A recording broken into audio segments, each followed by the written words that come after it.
and cousin of Muhammad, and had also visited the court of Khosrow. He had learned Persian and music, which he introduced among the Quraysh at Mecca. However, he was not sympathetic to Muhammad, mocking some of the stories in the Quran. Muhammad never forgave him for this, and when he was taken prisoner at the Battle of Badr, he caused him to be put to death.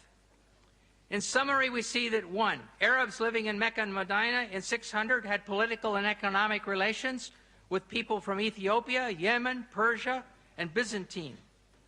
A cousin of Muhammad knew Persian well enough to do his musical studies in it. 3. The Ghassan tribe, which ruled the Syrian desert over to the gates of Medina, used Syriac, one of the main languages used to teach medicine in Jundi Shapur, as their official language. An ill king of Yemen came to Taif to consult the physician Harith ben Qalada, who had been trained where? At Jundi Shapur, the best medical school in that world, and to whom Muhammad sometimes sent patients. 5. During Muhammad's lifetime, a new medical school was established in Alexandria, using the 16 books of Galen as their texts.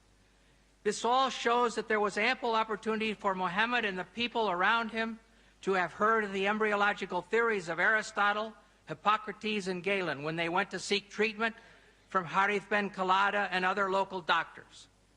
Thus, when the Quran says in the late Meccan Surah of the Believer, 40:67, He it is who created you from dust, then from a sperm drop, then from a leech-like clot, that perhaps you may understand. And then in the Surah of the Pilgrimage, O mankind, if you have doubt about the resurrection, consider what we have created, that we have created you from dust. It is correct for us to ask again, what were they to understand? What were they to consider? And here are the Quranic stages again. Nutfa, sperm.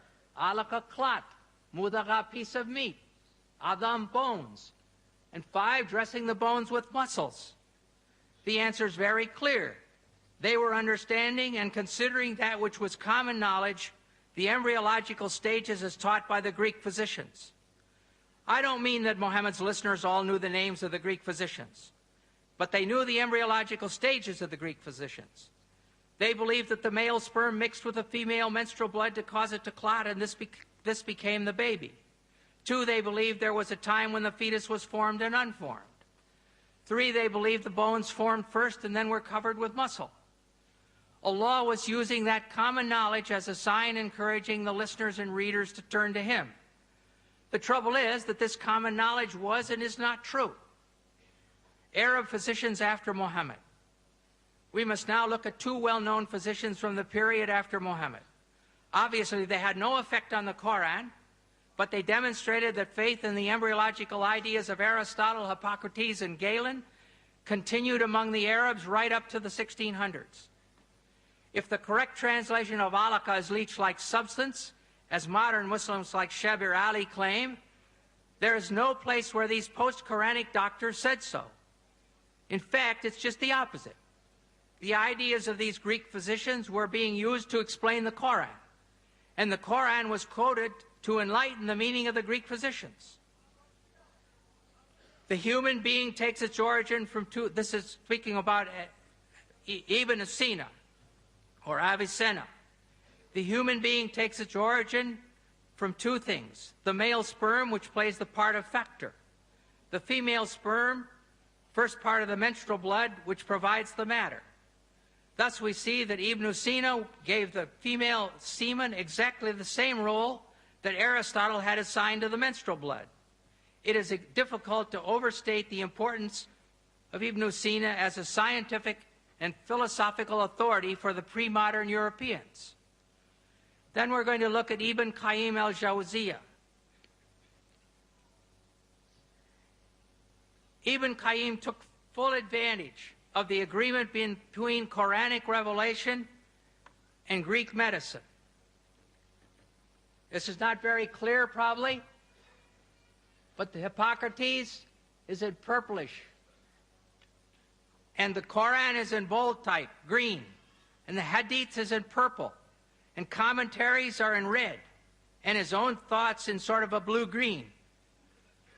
So it starts out, he says, Hippocrates said in the 3rd chapter of Kitab al-Jinnah, al-ajinna. The semen is contained in a membrane, and it grows because of the blood of its mother, which descends to the womb. Some membranes are formed at the beginning, others after the 2nd month, and others in the 3rd month. And this phrase about the blood descending to the womb, we saw it when we looked at Hippocrates' slide. That is why God said, here the Quran is mentioned, He creates you in the womb of your mothers by one formation after another in 3 darknesses. That's Quran 39:6. Then He gives His own ideas. Since each of these membranes has its own darkness, when God mentioned the stages of creation and transformation from one state to another, He also mentioned the darknesses of the membranes.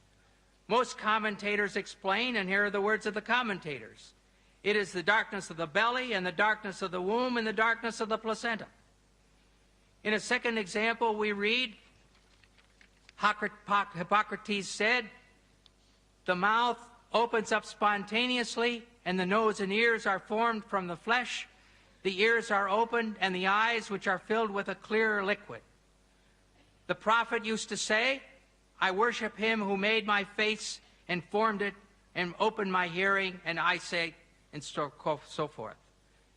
Here we look at Hippocrates again, and there in the 2nd stage is the same thing we just read.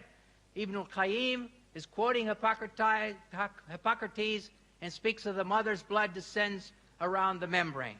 He could do this, as we have seen, because the educated people of Muhammad's time were familiar